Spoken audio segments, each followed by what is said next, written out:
नमस्कार दोस्तों, कैसे हैं आप सभी। मैं संजीव सिंह स्वागत करता हूं आप सभी का कृतार्थ एकेडमी के इस प्लेटफॉर्म पर। चलिए दोस्तों, समय ना बर्बाद करते हुए अपने क्लास नंबर 22 कक्षा नंबर 22 का उद्घाटन करते हैं। इसका पहला प्रश्न देखिए क्या पूछा है। प्रश्न संख्या 441, क्वेश्चन नंबर 441। ये क्या पूछ रहा है। डायप्टर इज यूनिट ऑफ, पूछ रहा है बताइए डायप्टर जो है किसकी इकाई है। आपके चार ऑप्शन है। Option A intensity of light, light की तीव्रता, रोशनी की तीव्रता। Option number B focal length of lens कि लेंस की फोकल लंबाई की, या option number C power of lens, lens की शक्ति की। Option number D intensity of sound, ध्वनि की तीव्रता। दोस्तों इस प्रश्न का सही उत्तर option number C power of lens. Dioptre हमेशा जब भी पूछा जाएगा आपका ये लेंस, किसी के भी लेंस की पावर को हम डायप्टर में नापते हैं। जैसे आपने अगर सुना होगा, आपको अगर किसी को चश्मा होगा तो चश्मे की जो भी पावर की लेंस होती है +3 -3 +2.5 या -2.5, कभी भी आपने अगर चेकअप कराया होगा या डॉक्टर की रिपोर्ट देखी होगी तो उसमें आपको ये सब मिलता होगा +3.5।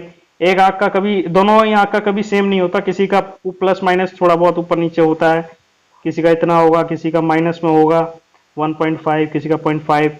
ये सब जो है प्लस में या ये जितनी भी ये यूनिट्स हैं, इनकी यूनिट जो है डी में लिखी जाती है, कैपिटल डी, जिसे हम डायप्टर कहते हैं। चलिए दोस्तों नेक्स्ट अगले क्वेश्चन पर चलते हैं। अगला प्रश्न क्या पूछा है इसने। प्रश्न संख्या 442, what is the chemical formula of washing soda. यह पूछ रहा है बताइए धोवन सोडा का रासायनिक सूत्र क्या है। आपके चार ऑप्शन है। Option A Na2CO3, option B NaHCO3, option C CH3COONA, option number D HCl। दोस्तों मैं बता दूं, इससे रिलेटेड पिछली क्लास में भी हमने एक प्रश्न पूछा था जिसमें पूछा गया था बेकिंग सोडा। ये जो दो सोडा हैं, आपके कभी ना कभी अगर एक सवाल पूछ लिया गया तो दूसरी शिफ्ट में उसका पक्का ये दूसरा सवाल पूछा जाएगा, या तो बेकिंग सोडा से पूछ लेगा या वॉशिंग सोडा से पूछ लेगा।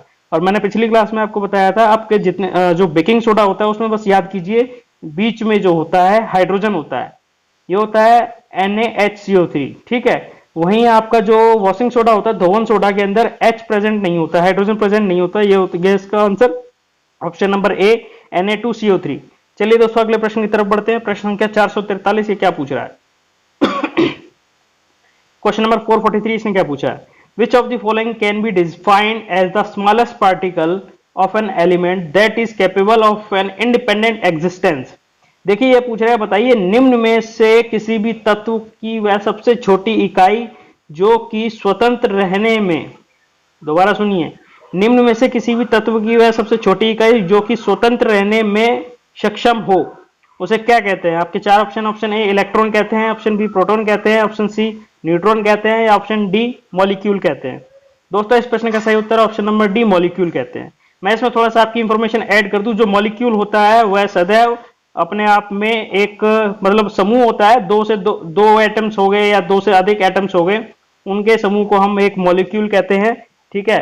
तो इसकी ये प्रॉपर्टी होती है कि ये सदा ही मॉलिक्यूल जो है अलग से रह सकता है, मतलब स्वतंत्र रह सकता है, इसे किसी के साथ संगठन करने की जरूरत नहीं है। मतलब दो या तीन सेम एटम्स के मिलकर बनाते हैं और ये अलग रह सकता है किसी और एटम्स के साथ मिलने की बजाय। इसे जरूरत नहीं होती कि ये किसी और के साथ मिले, बल्कि जो इलेक्ट्रॉन होते हैं वो अलग नहीं रह सकते, एटम्स का एक अभिन्न भाग है। इलेक्ट्रॉन्स जो है या तो किसी न किसी एटम के साथ ही पेयरिंग करते हैं, जबकि प्रोटॉन जो है आपका न्यूक्लियस का पार्ट है, नाभिक का पार्ट है, ये अलग नहीं किया जा सकता। जबकि न्यूट्रॉन, ये दोनों ही प्रोटॉन न्यूट्रॉन जो है नाभिक के पार्ट होते हैं, इन्हें अलग नहीं किया जा सकता। चलिए दोस्तों अब मैं इसमें थोड़ी सी आपकी इंफॉर्मेशन ऐड कर दूं। यदि आपसे वो कभी भी ये तीन ऑप्शन सेम रख के या चौथा ऑप्शन चेंज कर दे, यहां दे दे आपको वो एटम, परमाणु, तो दोस्तों इस प्रश्न का ये भी सही उत्तर रहेगा। एटम्स की प्रॉपर्टी होती है कि कुछ एटम्स ऐसे होते हैं जो अलग से रह सकते हैं, जो कि कुछ एटम्स, कुछ परमाणु ऐसे होते हैं जो कि स्वतंत्र रूप से रह सकते हैं, परंतु कुछ ऐसे होते हैं जो स्वतंत्र अकेले नहीं रह सकते, वो एक ग्रुप में ही रहना होता है। तो दोस्तों आगे अगले प्रश्न की तरफ बढ़ते हैं। प्रश्न संख्या 444, क्वेश्चन नंबर 444, ये क्या पूछ रहा है। In modern periodic table the atomic radius increases. यह पूछ रहा है कि नवीनतम जो नई हमारी आवर्त सारणी है उसमें जो आपका परमाणु की जो त्रिज्या होती है वह बढ़ती है, किस डायरेक्शन में बढ़ती है, या दिशा पूछ रहा है किस दिशा में बढ़ती है। ये हमारा एटम्स है, ये न्यूक्लियस है, ये हमारा कोई शेल है ये वाला, ठीक है। तो ये पूछ रहा है बताइए, ये हमारी त्रिज्या होती है, परमाणु त्रिज्या इसे कहते हैं, ठीक है। तो ये पूछ रहा है बताइए ये किस दिशा में बढ़ती है। आपके चार ऑप्शन है। Option number A right to left, यानी कि दाएं से बाएं की ओर। दाएं से बाएं कहें तो ये इस दिशा में चलने पर पीरियड के अंदर, मैं थोड़ी आपकी इंफॉर्मेशन ऐड कर दूं, पीरियड किसे कहते हैं और आपके ग्रुप किसे कहते हैं। देखिए जितनी भी हमारी ये हॉरिजॉन्टल रेखाएं होती हैं, क्षैतिज रेखाएं जितनी होती हैं, उनके अंदर जितने भी एलिमेंट होते हैं क्षैतिज में चलें अगर हम, तो ये सभी हमारे जो है पीरियड कहलाते हैं। इनकी संख्या है 7। और जबकि आपकी जितनी भी वर्टिकल्स लंबवत जितनी भी रेखाएं हैं, अगर हम इनकी इस दिशा में चले तो ये जो होती है हमारी, ये कहलाती है ग्रुप। इनकी संख्या है 18। ठीक है, तो वही पूछ रहा है, ये कह रहा है कि यदि हम पीरियड के अंदर राइट टू लेफ्ट चलें, यानी कि दाएं से बाएं की ओर, मतलब इस दिशा में चले, यदि हम पीरियड में इस दिशा में चले तो हमारा जो है परमाणु की त्रिज्या बढ़ती है। पूछा है उसने ऐसा, क्या बढ़ती है? Option number B. या हम चले लेफ्ट टू राइट, यानी कि इस दिशा में चले तो बढ़ेगी। या ऑप्शन नंबर सी आपसे पूछ रहा है टॉप टू बॉटम, ऊपर से नीचे की ओर चले तो बढ़ेगी। दोस्तों मैं बता दूं इसके अंदर आपको इसके दो option correct, option number D, A और सी। इसका सही उत्तर रहेगा ऑप्शन नंबर डी, ए और सी। यानी कि यदि हम राइट टू लेफ्ट चलें, दोबारा सुन लीजिए, अगर हम राइट टू लेफ्ट चलते हैं मतलब दाएं से बाएं की ओर चलते हैं, तो हमारा जो साइज होता है, एटॉमिक साइज, एटॉमिक जो रेडियस है वह बढ़ेगा। ठीक है, इंक्रीज होगा। जबकि हम अगर इसके अपोजिट चलते हैं, बाएं से दाएं की ओर चलते हैं, तो ये घटता है। और जबकि ऊपर से नीचे की ओर चलते हैं तो ये बढ़ता है। चलिए दोस्तों इस प्रश्न के बाद अगले प्रश्न पे चलते हैं। प्रश्न संख्या 445 क्या पूछ रहा है? क्वेश्चन नंबर 445 इसने क्या पूछा है? When two resistors are connected in parallel, they have, यह पूछ रहा है बताइए जब दो प्रतिरोधों को समांतर श्रेणी में जोड़ा जाता है तो उनमें क्या चीज होती है, क्या होता है बताइए। आपके चार ऑप्शन, ऑप्शन ए सेम करंट, यानी कि एक समान विद्युत धारा। ऑप्शन नंबर बी आपका सेम पोटेंशियल डिफरेंस, यानी कि एक समान विभवांतर। ऑप्शन सी आपका different current and different potential difference, इसका मतलब ऑप्शन सी आपका मतलब अलग विद्युत धारा और अलग आपका विभवांतर। Option number D none of this, निम्न में से कोई नहीं। दोस्तों इस प्रश्न का सही उत्तर होगा ऑप्शन नंबर बी, यानी कि यदि हम दो अगर हमारे पास ये दो रजिस्टर्स हैं, दो आपके पास प्रतिरोध है, इन्हें अगर आप पैरेलल में जोड़ते हैं, समांतर में जोड़ते हैं, तो इनके अक्रॉस जो विभवांतर होता है वो एक समान होता है। और जबकि अगर ये आपसे यही प्रश्न पूछ सकता था कि यदि दो रजिस्टर्स को हम सीरीज में जोड़े, श्रेणी क्रम में जोड़े तो इनके अक्रॉस क्या चीज मिलेगी आपको। मैं आपको बता दूं, जब भी आपके दो रजिस्टर्स R1 R2 अगर सीरीज में जुड़े हैं तो उनमें जितना फ्लो होने वाला करंट है, विद्युत धारा जो उसमें बहेगी वह एक समान होगी यदि वो दोनों श्रेणी में होंगे। चलिए दोस्तों अगले प्रश्न की तरफ बढ़ते हैं। प्रश्न संख्या 446 क्वेश्चन नंबर 446 ये क्या पूछ रहा है? Which among the following vitamin help in controlling the infection in human body. देखिए दोस्तों इसने पूछा है बताइए मानव शरीर के अंदर वह कौन सा विटामिन है जो कि मानव शरीर के अंदर किसी प्रकार के संक्रमण से लड़ने की शक्ति प्रदान करता है या लड़ने में सहायक है। आपके चार option, option number vitamin A, option B vitamin B, option C vitamin C, option D vitamin K. दोस्तों मैं बता दूं इस प्रश्न का सही उत्तर option number C vitamin C, जो एकमात्र तो नहीं कहेंगे लेकिन ऐसी स्टडी पाई गई है, ऐसा खोज भी किया गया है इसके ऊपर एक साइंटिस्ट है जिन्हें नोबेल प्राइज भी मिला हुआ है, उन्होंने इस पे एक स्टडी की थी। उन्होंने बताया कि विटामिन सी जो है वह मदद करता है किसकी, आपने अगर कभी पढ़ा हो तो कि हमारे शरीर में आरबीसीज होते हैं, डब्ल्यूबीसीज होते हैं। जो हमारे शरीर में डब्ल्यूबीसी होती है, श्वेत रक्त कणिकाएं जो होती हैं, उनका काम होता है किसी भी प्रकार का अगर हमारे शरीर में कोई भी वायरस इन्फेक्शन या कुछ भी होता है, किसी भी प्रकार का संक्रमण होता है या कोई भी बैक्टीरिया वायरस हमारे शरीर में खून में प्रवेश करता है, तो सबसे पहला काम उनका होता है कि वो हमारे शरीर की रक्षा करती हैं, उसके खिलाफ काम करती हैं। तो वो काम कैसे करती हैं, उनको एनर्जी कहां से मिलती है या वो अपनी फंक्शनिंग कैसे हेल्प मतलब कैसे उसके अगेंस्ट लड़ पाएंगी। तो जो विटामिन सी होता है वो उनकी हेल्प करता है उस इन्फेक्शन के खिलाफ लड़ने में। चलिए दोस्तों उम्मीद करता हूं इसकी इतनी जानकारी आपके लिए बहुत लाभदायक है। अगले प्रश्न की ओर बढ़ते हैं। प्रश्न संख्या 447 क्वेश्चन नंबर 447 ये क्या पूछ रहा है? What is the average life of red blood cell in human body. यह पूछ रहा है बताइए मानव शरीर के अंदर जो लाल रक्त कणिकाएं होते हैं उनकी औसत जीवन काल या औसत जीवन चक्र कितने समय का होता है। आपके चार ऑप्शन है, ऑप्शन ए अराउंड 120 डेज, लगभग 120 दिन के बराबर, या ऑप्शन बी अराउंड 200 डेज 200 दिन के बराबर, ऑप्शन सी अराउंड 400 डेज 400 दिन के बराबर, या option number D equivalent to human life या मनुष्य के जीवन के बराबर। दोस्तों देखिए इस प्रश्न का सही उत्तर ऑप्शन नंबर ए 120 के दिन, 120 दिन के बराबर। मैं इसमें थोड़ी इंफॉर्मेशन आपकी ऐड कर दूं। यह बताना चाह रहा है कि जितनी आपकी आरबीसीज होती है, कह लो आपके जो भी खून होता है, अगर आपके अंदर खून की कमी हो गई है तो वो पूरी जो होती है वो 120 दिन के अंदर होती है। यानी कि जितने भी हमारे आरबीसीज होते हैं वो 120 डेज तक ही चलते हैं, उसके बाद वो मर जाते हैं और फिर नए आरबीसीज का फॉर्मेशन होता है। इसी से रिलेटेड आपको एक फैक्ट बता देते हैं। आपने सुना होगा कभी भी अगर आप ब्लड डोनेट करते हैं तो आपसे ये पूछा जाता है कि क्या आपने पिछले 3 महीनों के अंदर कोई ब्लड डोनेट किया है। और अगर आप कहते हैं कि हाँ आपने पिछले 1 महीने पहले या 2 महीने पहले, मतलब 3 महीने के अंदर आपने अगर कोई ब्लड डोनेशन किया है तो आप ब्लड डोनेशन के लिए एलिजिबल नहीं होते हैं। यह कंडीशन इसीलिए होती है क्योंकि नया खून जो बनता है वो 120 दिन के अंदर ही बनता है। पूरी तरीके से खून की कमी पूरी नहीं होती है अगर आप 3 महीने से पहले आप दोबारा ब्लड डोनेट करने जाते हैं। चलिए दोस्तों अगले प्रश्न की तरफ बढ़ते हैं। प्रश्न संख्या 448, क्वेश्चन नंबर 448। इसने क्या पूछा है?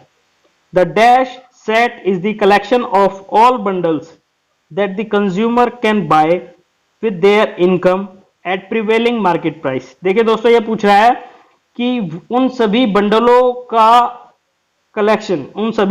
का कलेक्शन जिससे कि आप अपनी इनकम से, अपने वेतन से मार्केट प्राइस पर, मतलब बाजार की कीमतों पर किसी चीज को खरीद पाते हैं।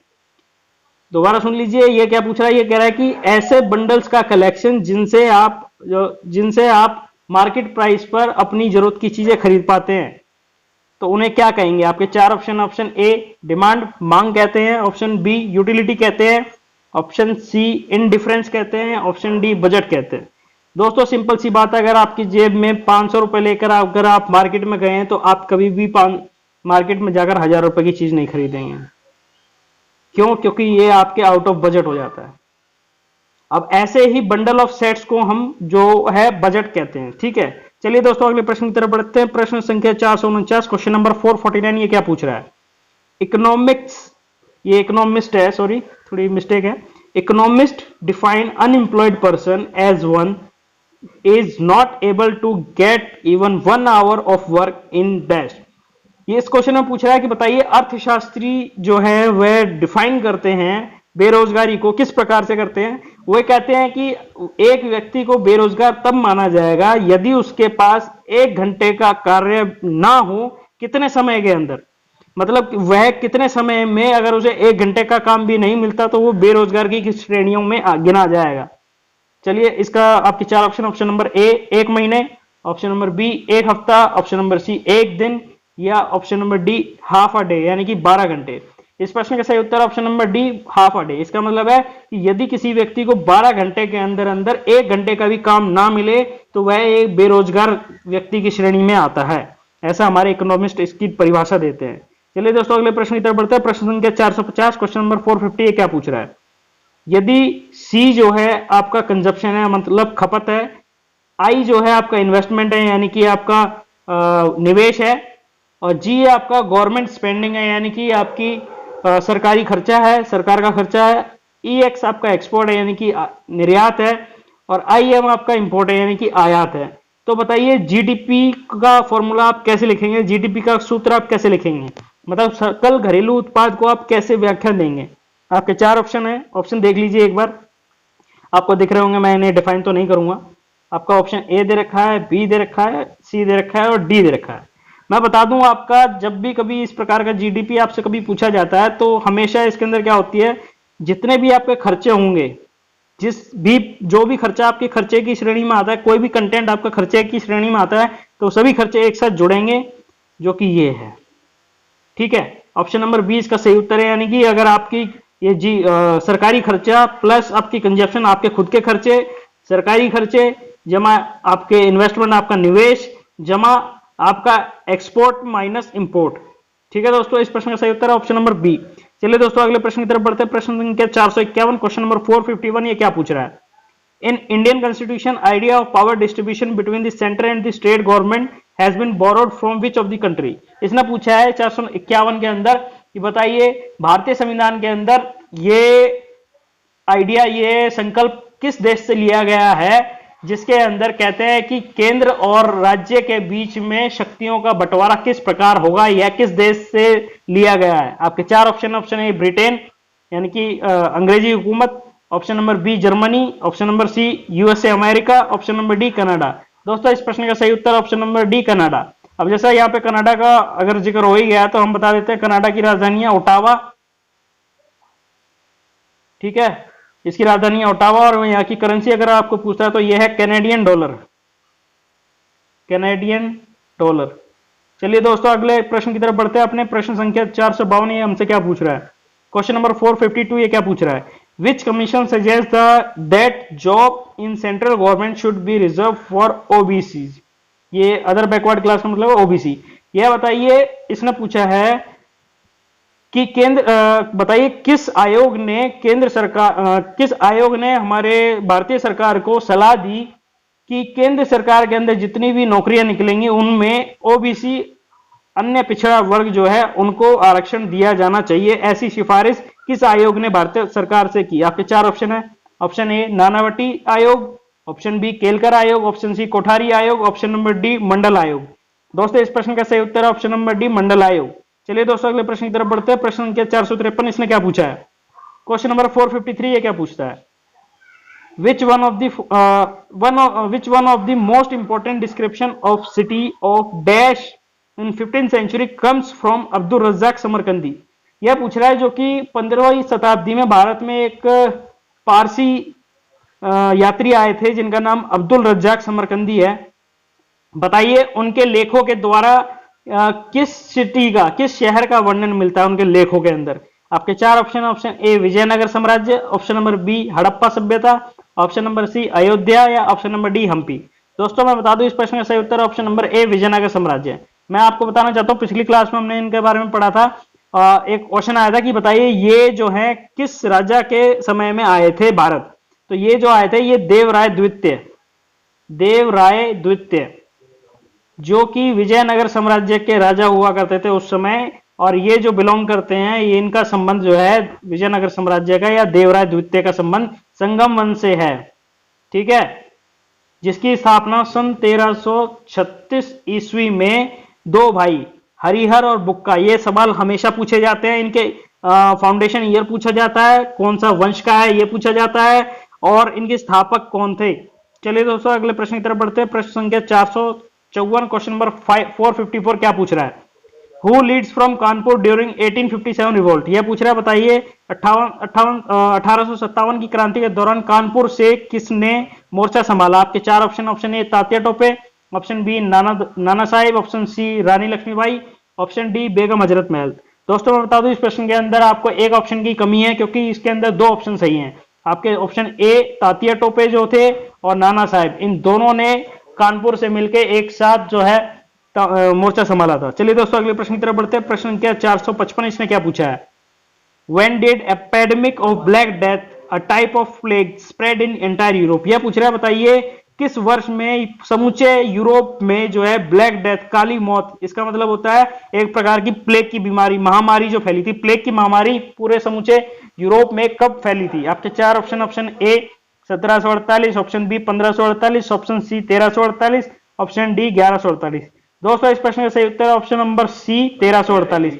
चलिए दोस्तों अगले प्रश्न की तरफ बढ़ते हैं। प्रश्न संख्या 456 ये क्या पूछ रहा है, 456 who was the first governor general of India. यह पूछ रहा है बताइए भारत के प्रथम गवर्नर जनरल कौन थे।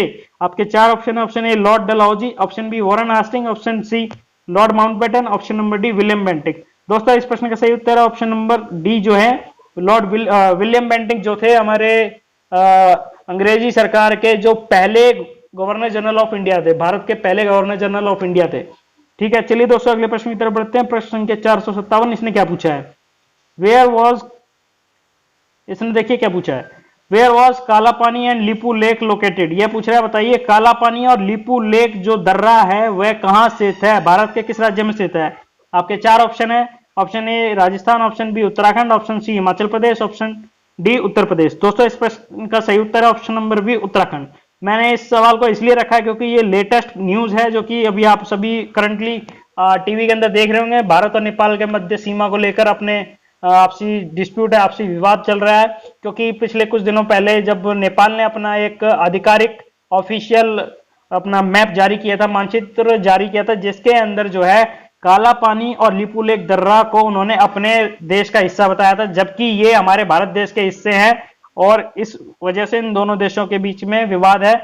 तो इस प्रश्न का सही उत्तर ऑप्शन नंबर बी जो है उत्तराखंड का हिस्सा है। अब जैसे कि यहाँ पे हमने उत्तराखंड की बात की है, तो उत्तराखंड के अगर आपसे सीएम की बात की जाए तो सीएम कौन है, यहाँ है त्रिवेंद्र सिंह रावत। और अगर आपसे यहाँ के गवर्नर की बात की जाए, गवर्नर कौन है, तो यहाँ के गवर्नर है बेबी रानी मौर्य।